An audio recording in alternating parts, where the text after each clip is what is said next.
And we are live. So, welcome to the Rockstar CX show. If you are a customer experience professional looking to deliver a rockstar customer experience, then you are in the right place. Today, we are speaking to the legend, the one, the only Shep Hyken about his new book, The Convenience Revolution. I can't wait to hear more about this. So if you are interested in this as well, if you've got any questions for Shep, make sure to put them in the comments below.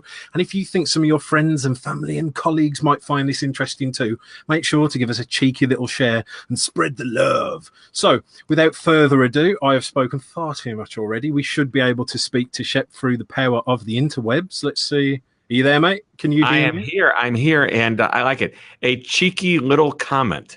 Is that this cheeky little comment? We don't say that. It sounds different when my Midwest asks, hey, make a cheeky little comment. What does that mean? But when you say it, it's elegant. Well, it's the British accent, man. You can get away with a lot.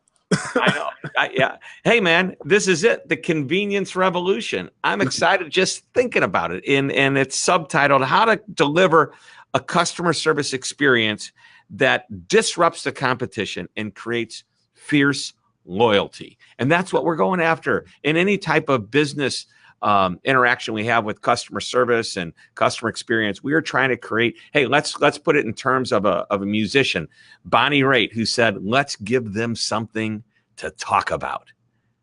Remember that song? Let's give them something to talk about. I'm not going to try and sing. I'm a speaker, not a singer. But isn't that what we're trying to do? When we give them something to talk about, hopefully they're talking good. Okay, we can give them something bad to talk about. But assuming it's a positive experience, what we're going for is an amazing experience that not only people talk about, but they want to come back to experience. And we looked at a number of different ways. Over the years, I've been writing books about customer service and experience. And I said, what is it today that is differentiating companies from the competition? Because today, more than ever, it's so competitive. Customer service is recognized as a must-have, not a nice-to-have. Customers expect companies to deliver service. And guess what? They no longer compare you to the direct competition. If I'm a restaurant, I'm not being compared to another restaurant. If I'm a manufacturer and I'm an inside salesperson supporting my customer, I'm their vendor, they're not comparing me to the guy or the company that does similar manufacturing. No, they're comparing me to the best service that they ever receive from anywhere, from anybody. It could be the guy that just sold them a $25 pair of shoes that were on sale at the department store, but he was knowledgeable, he was friendly, he was nice, he was everything great. And everybody's going, why can't the people I work with at this company be as nice as that guy selling me shoes? So it's important to recognize that customers, they're smarter than ever before. They know what great service is. We keep promising that we're going to give them good service. And because they know what it is, and we keep promising, we need to meet, if not exceed, the expectation. So let's say that every company in the world decides we're going to give them great service. Well, what can I do better than my competitor? You know, well, there's lots of things, but one thing that some companies have recognized as a major differentiator is let's be more convenient to do business with than our competition. Hey, we're going to be friendly. We're going to be nice. We're going to do all the things that they expect. But let's add one more layer, and that is the layer of convenience. And that is how the convenience revolution came about in my mind. So there you go. A little history on leading up to the book. Perfect. And I think the thing that I really love there and really want to pick up on first is that you are right. Customers' expectations are being evolved and changed and advanced every single day with every single interaction they're having with every single product and service with every single company. And what I like to say is that, of course, like you have worked all around the world, I've worked all around the world in many different industries. But the neat thing about what we do is the realization that customers only speak one language, and that language is experience. It doesn't matter where it's coming from. And so I think that's a really powerful thing to note right away. So what I want to get to now is when you say convenience, what exactly do you mean? Sure. Let's think about it. Why do they call a convenience store a convenience store? It's because it's more convenient. Hey, all I need is a carton of milk or a 6-pack of soda or beer. I can go to the big grocery store and go onto a lot with 300 other cars, walk into a store where I've got to run from one side of the store to the other is approximately a quarter of a mile. And maybe I'm being over exaggerating in some cases. not always, but that is a great place to go to shop. Great. But hey, all I need is this. It's more convenient just to stop by the convenience store. And by the way, the convenience revolution was started with convenience stores back in the days of Justinian the Great, like 1500 AD, when he said that at every major intersection, a store must be built selling the items for the convenience of the citizens, selling the items of necessity. That was, in effect, the first 7-Eleven. It just wasn't called 7-Eleven. And I don't know how many intersections they had that the chariots apparently went by, but there were probably fewer and farther between. But think about what happened in the early 1900s, about 1920, well, mid-1920s. There was a store down in Dallas, Texas, that sold blocks of ice for the ice box. And that's what it was. Your refrigerator and people still today, oh, go to the ice box. That's an old term to describe a box that had ice at the bottom that cooled the whole box, and that's where you put all your food so they wouldn't perish. Today, we have the electric refrigerators. And this company sold blocks of ice. And one day, a guy decided to put some items on top of the ice just to keep them cold. And somebody came in, oh, you're selling bread now and milk. No, oh, sure, I'll sell them. And brilliant. If they want to buy it, I'm going to put it out there. And hence the first convenience store of all time. Well, not of all time. There was obviously, but commercially, a capitalistic convenience store. And that company was, as an ice company, had, I think, about 8 locations within a year. They all of a sudden expanded to almost 30. And then today, there's tens of thousands of locations called 7-Eleven. And that's how it all started. And there's many, many other convenience stores that are out there, tens of thousands. And really, you think about it, it's amazing. Drive down the street. Well, it happens to be on the right side of the street, too. I like that. But it's convenient. And what about and this is my favorite, the mini bar in the refrigerator in the hotel room. They sell you a can of Coca-Cola. It's $5 for that can of Coca-Cola. But if you walk out of your room and just walk 25 feet down, there's an ice machine with a soda machine next to it and sells the same can of Coca-Cola for $1.25. Yet guess what? Every morning, hotel staff is going in and replenishing the mini bar with cans of Coca-Cola because their guests love convenience. And guess what? They're willing to pay more for convenience, which is another important point.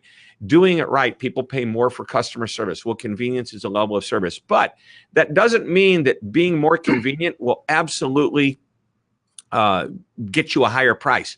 In some businesses, we'll talk about those in a little while, it's actually, we just give convenience because we want people's business. We're going to still be very competitive in price as well, if not even the lowest price sometimes. So anyway, that's kind of a little background on what convenience is. And there's many different companies that have showcased convenience, made it a value prop that customers love. And we'll get into, there's about 35 companies in the book that specifically talk about all the different types of conveniences, in addition to how even individuals can be more convenient to other individuals. So human to human, not just company or, people buying from a company. So there you go. Yeah, that's so cool, man. And I suppose when we think about it as well, most of the companies that we like doing business with the most are the most convenient ones. So tell me a little bit more about how convenience can cause disruption in an industry. In an entire industry? Well, what's the most convenient place to do business with? I mean, we're over here in the U.S., so I actually refer to them as most convenient company on the planet to do business with. And you've probably got it over there too. I know you do. What's the most convenient company you do business? It's a question. It's a quiz. It's a pop quiz. It's a test. Man, see, what if I get this wrong now?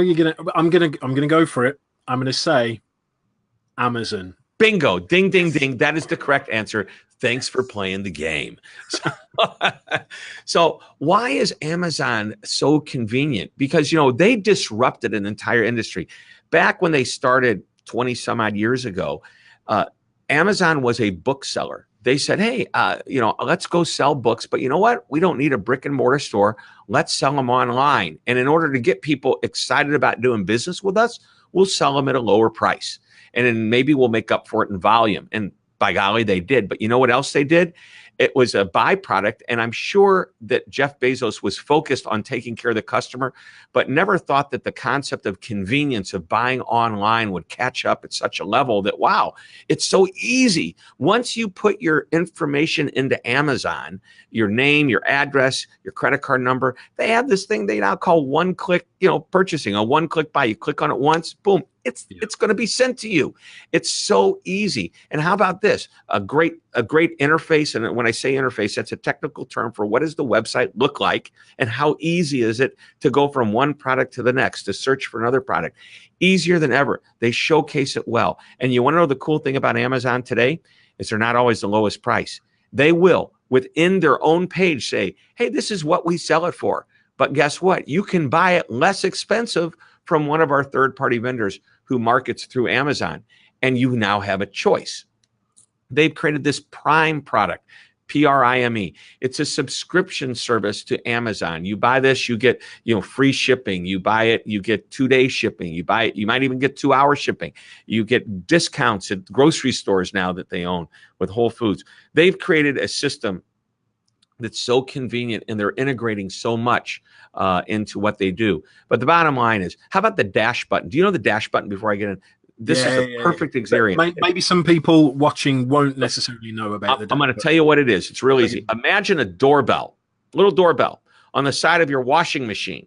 And there's a little product name like Tide, the type of the type of washing detergent that you use for your clothes. And it's just a little, adheres to the side of your dish. They send it to you. It's a few dollars.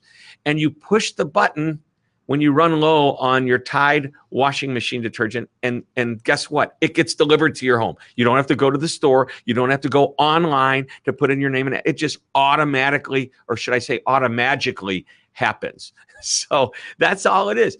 Talk about convenience, and they're constantly pushing the envelope for convenience. They have set up a warehouse distribution system that now allows customers to now not just get sometimes 2-day shipping, but 1-day and even 2-hour shipping, because they're creating these warehouses closer to where their customers are.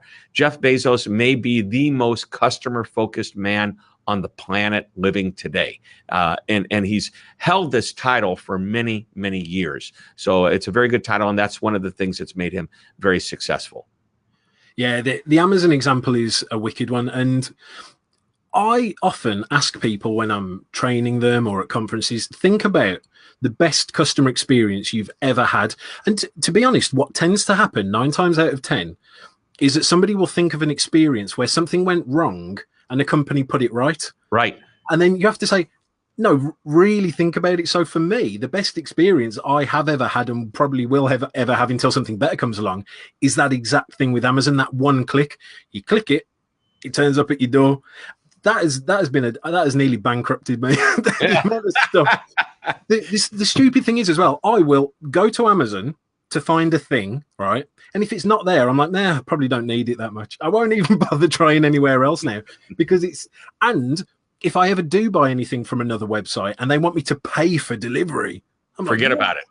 So, and that's the example, as I was talking about earlier, that other companies have set the standard for great service, even if it's an individual selling a pair of shoes.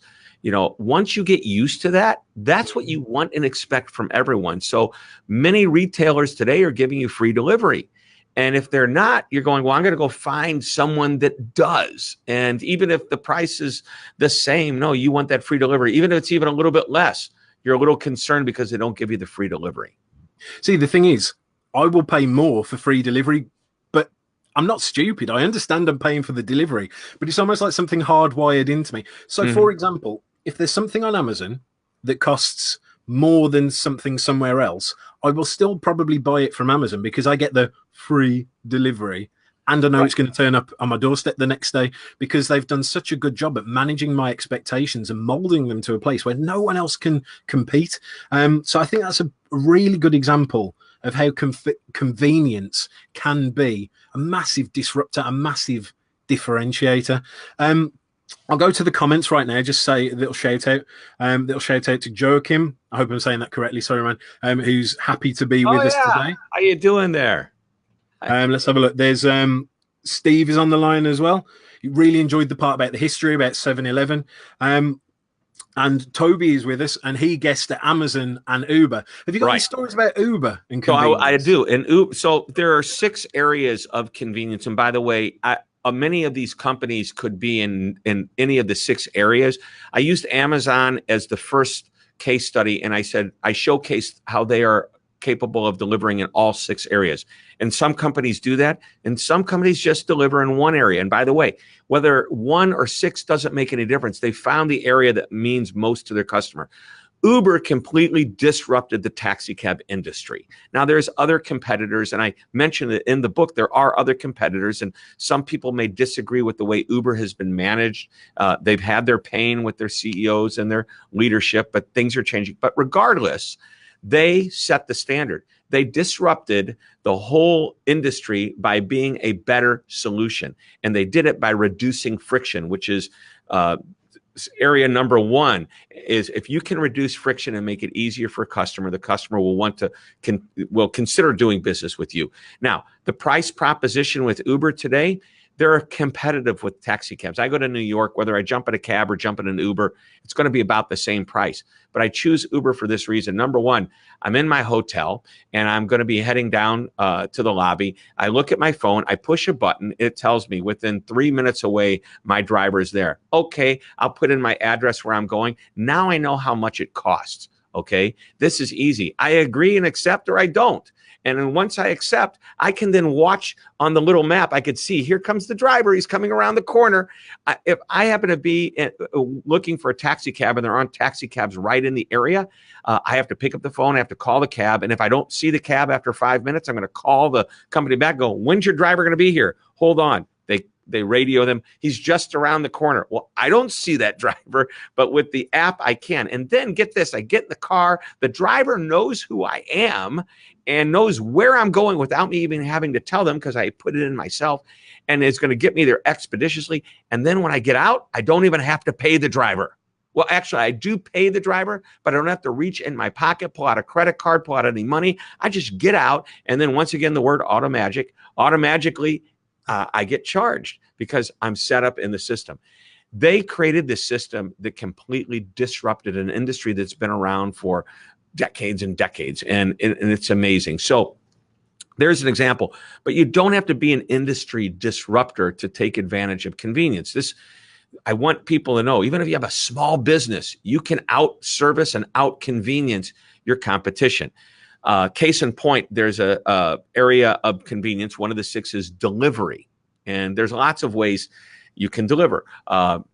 Think about there's the companies that will deliver you meals, and they'll give you like meals so you can cook at home, like Blue Apron, which is one of the case studies in the book.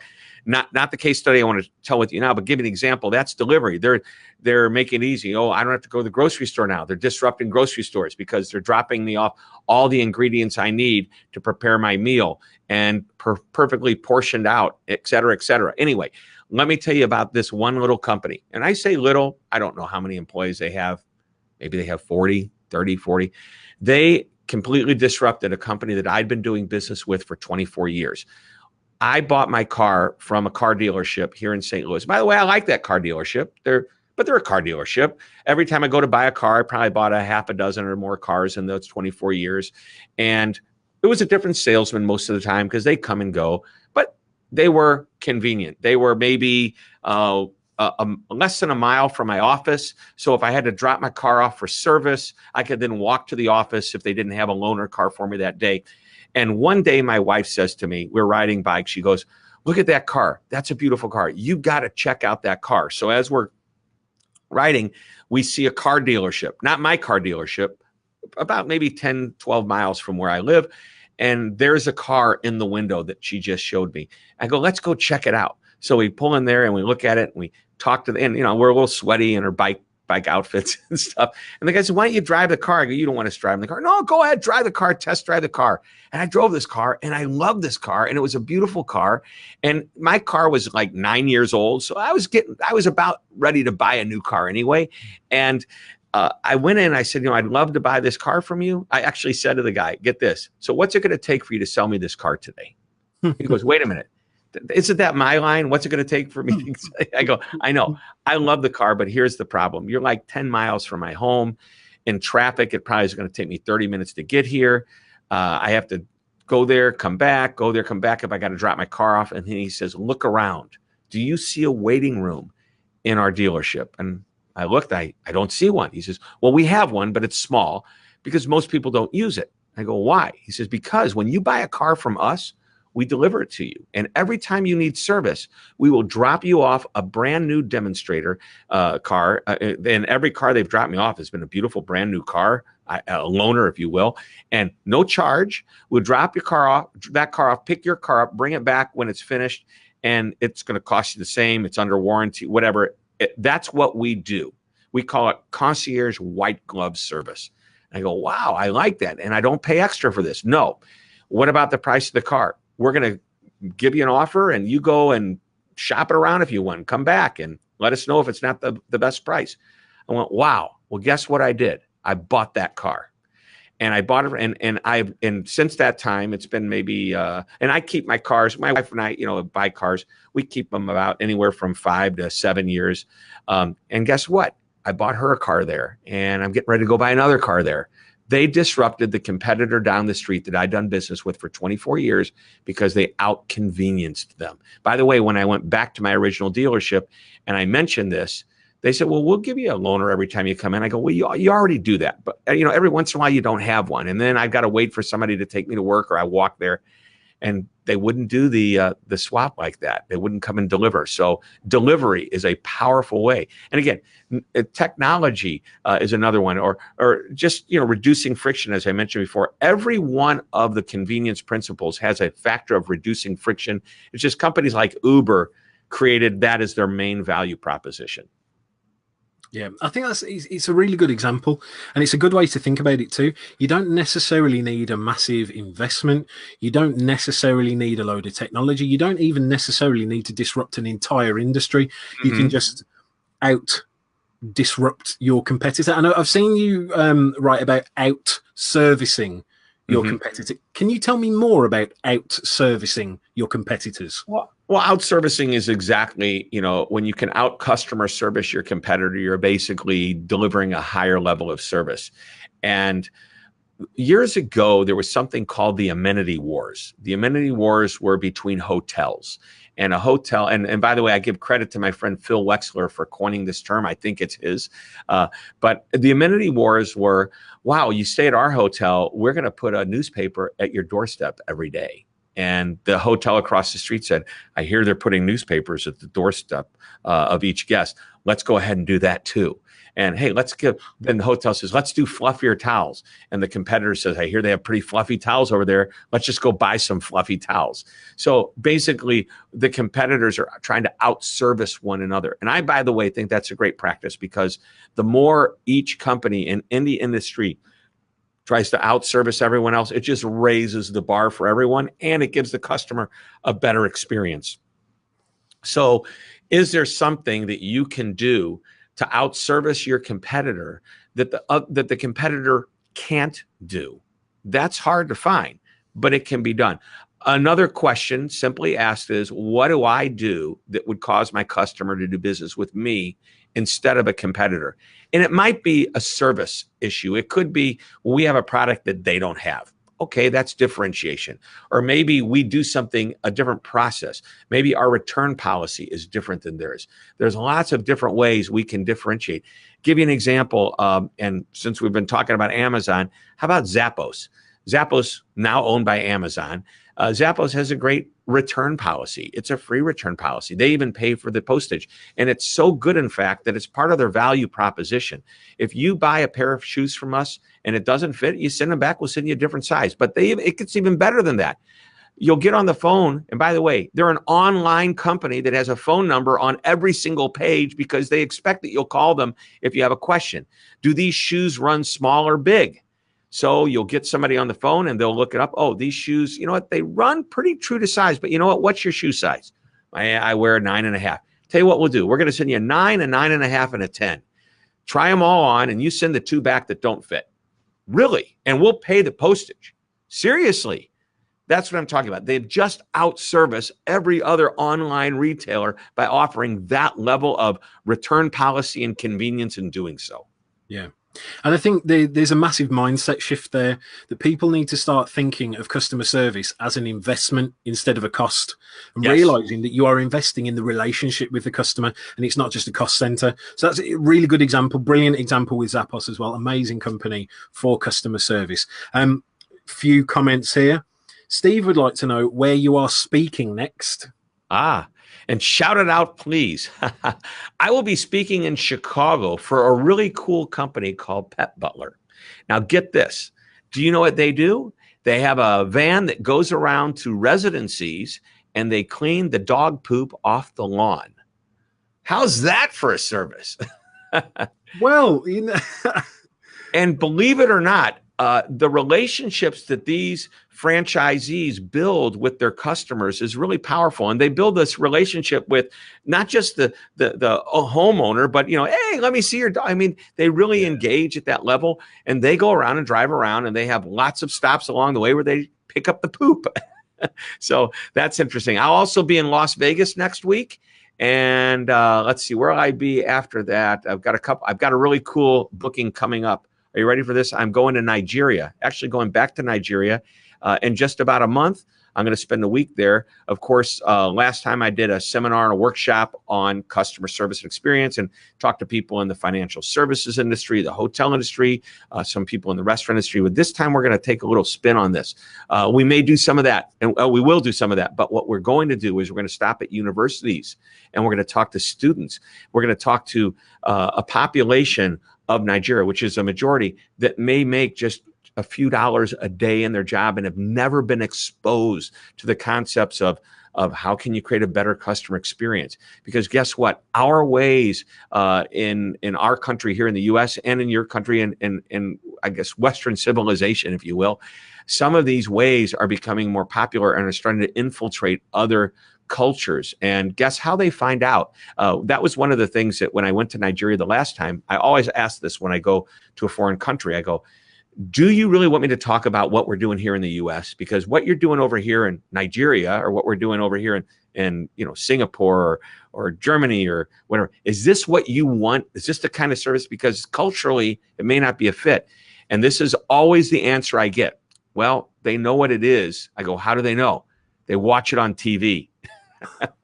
They see in TV shows, and oh, that was a great, go to a restaurant. Oh, they were wonderful, or they weren't wonderful. So there's TV shows out there showcasing the world what great service is. So I'm excited to go to Nigeria.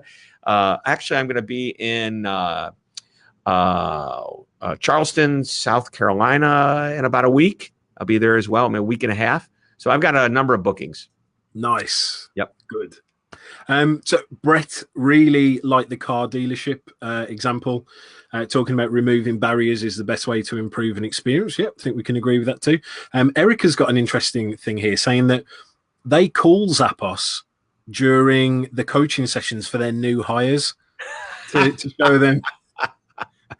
I wonder if Zappos knows that's going on. Hey, you're part of our training program. I love that. That's bloody clever, that is.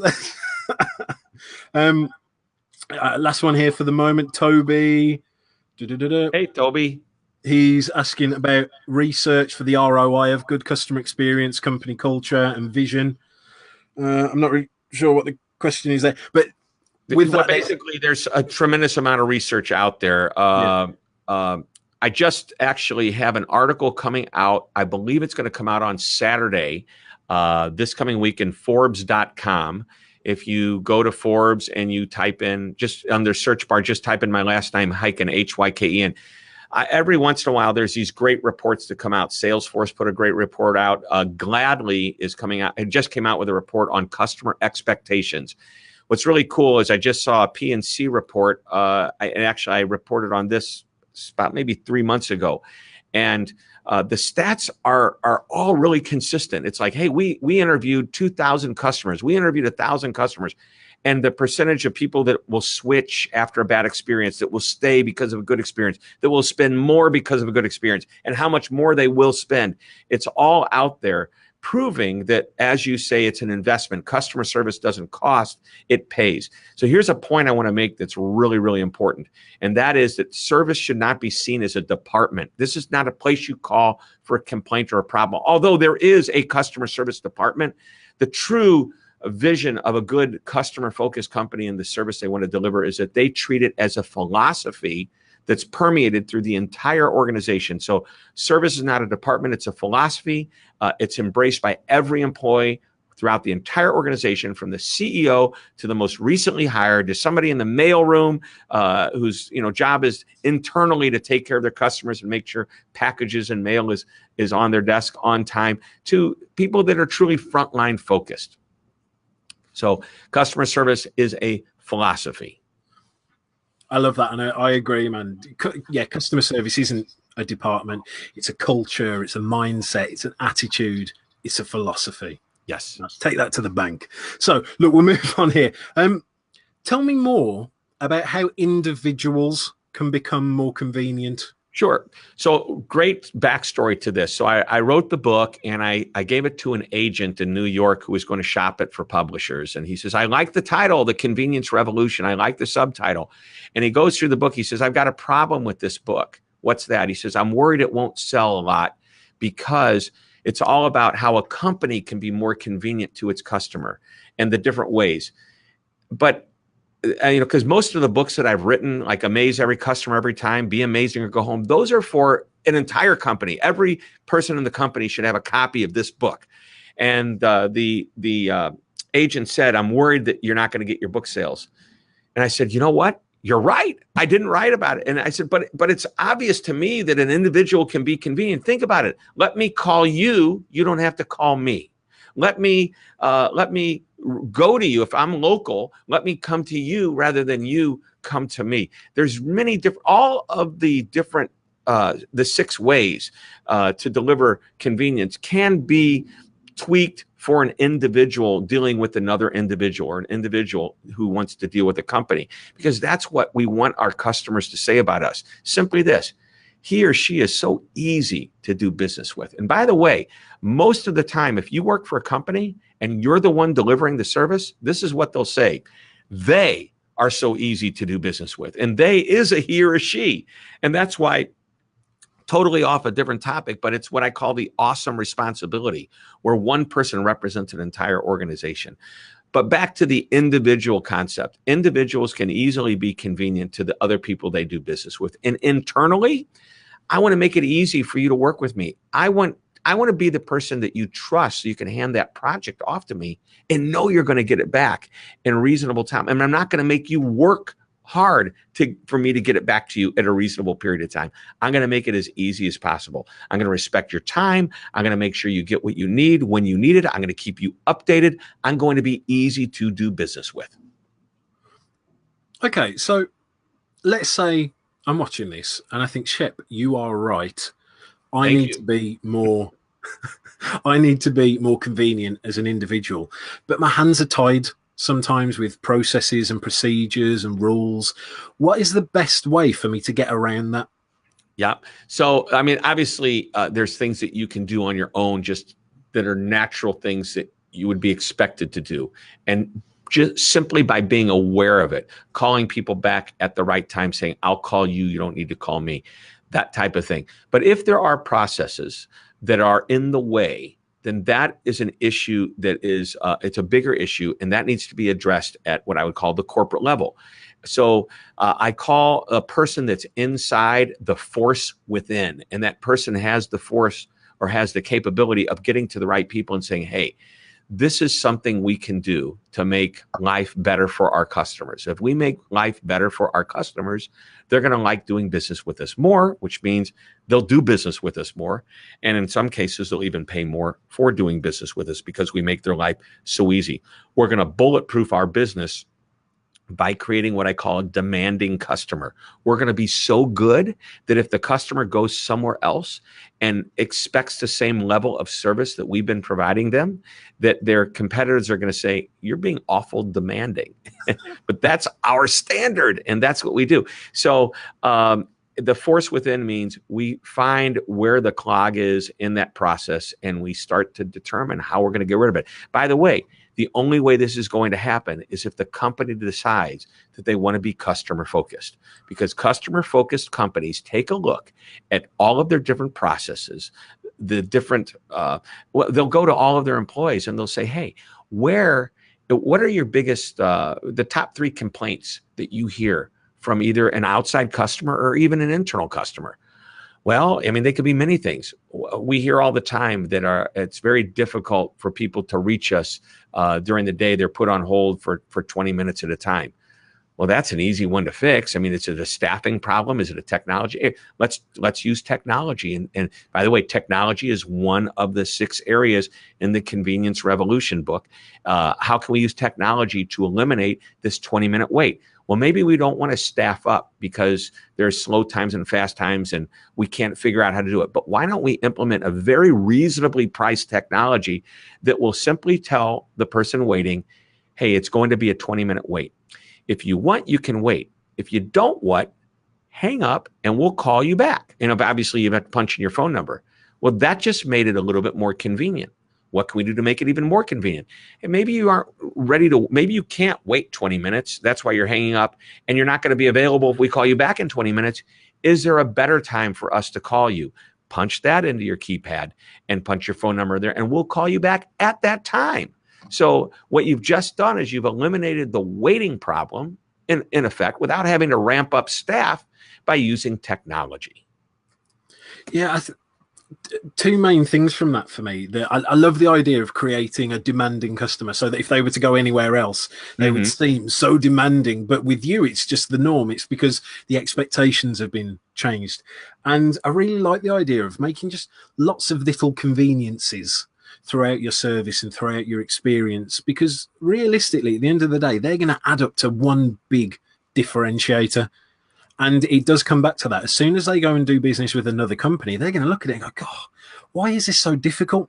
Right. Why is it that Shep's company can do this, whereas James's company can't even answer the phone? So I love that. Really, really good. What I want to know from you now is, what is your favorite story from the book? Oh, my gosh.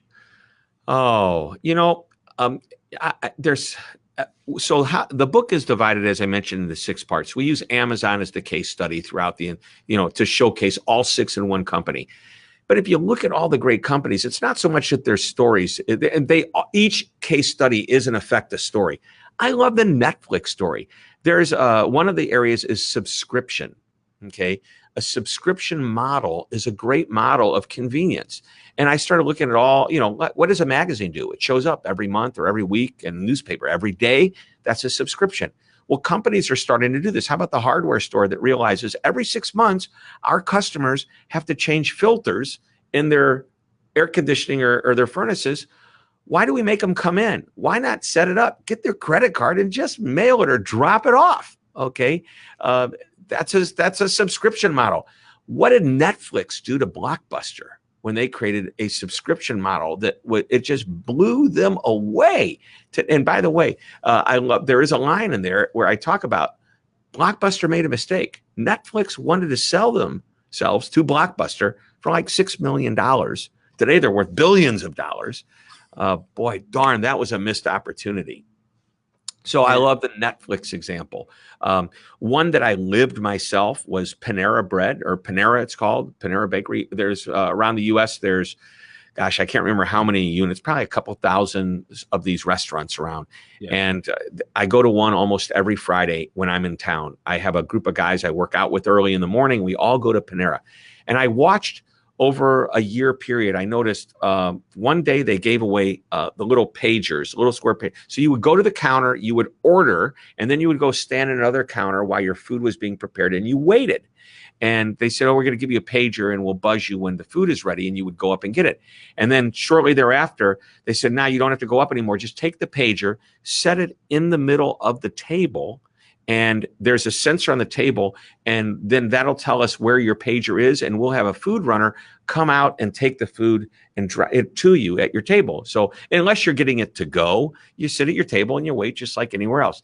And then I noticed they put, kiosks where you can walk in and you can order from a kiosk and not have to wait in line. By the way, people still wait in line, so they haven't eliminated that. They just give you a choice. So I asked this manager one day, he's dropping off my food, and he knows me. I go, so I noticed over the last year you've done all this. Why are you doing this? His exact words, because it's more convenient for our guest. He used the convenience word. Love it, love it. And guess what? I found out that by putting those kiosks out there, you would think, well, this would be an opportunity for them to cut some staff. He said, no, we don't cut any staff. But by putting those kiosks out there where we can order here, we allow our staff to do more interaction with the guest, and we create a better experience. Man, that's a win-win-win all the way around. So I love that story. Yeah, man, that's great. I mean, the Netflix thing is kind of good that they didn't sell to Blockbuster, because chances are Blockbuster would have messed them up quite bad, I reckon. But yeah, and the Panera Bread thing, I always remember those guys because there's a heavy metal band called Pantera, and every time I see a sign, I'm like, is it? No. Oh, I thought, they're diversifying and got their own bake, but no, it's not them. So there you go. Right. I want some advice from you now. Okay. There's only one thing I can do in my organization to make my company more convenient. What is that one thing? What should that one thing be? Wow. I mean, the one thing, it's an overarching theme to the entire book, as I mentioned, that's reduce friction. Just find a way to reduce friction. And there's many, many different ways. We talked about Uber. We talked about Amazon. We talked about all these different companies. Delivery is a form of reducing friction. But as I mentioned, some companies have reduced friction to the point where that's their major value prop. And delivery may be the major differentiator that my car dealership has between all the other dealerships that sell the same brand. You've got technology. PayPal is a great example of technology. They made it real easy for us to transfer money from my bank account to you really, really fast, really, really easy.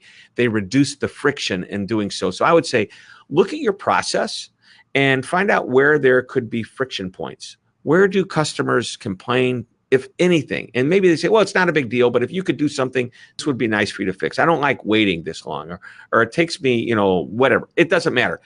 Figure out a way to reduce friction at any point in the process, and you're already starting to be more convenient for your customers.